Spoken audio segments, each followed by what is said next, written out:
Natagpuan ng mga otoridad ang war material sa tinago sa Barangay Santa Monica, Aliaga, Nueva Ecija dahil sa pagbubunyag ng dating rebelde nitong January 18, 2024. Sa isang kooperasyon ng mga otoridad na pinangunahan ng 1st Provincial Mobile Force Company o 1st PMFC, na-recover ang 14mm high explosive cartridge at mga bahagi ng isang improvised explosive device o IED tulad na 9 volts sa baterya at 134cm na flat cord wire.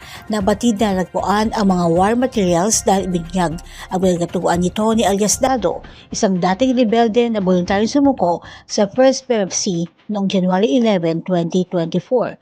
Ang mga war materials ay nasa pangangalaga na ng Nueva Ecija Provincial Explosive Ordnance and Disposal and K9 Unit para sa tamang paghahawak at pagtatapon. Kaya di ko sasaguulat para sa DWNE, talalasyong inyong kakampi.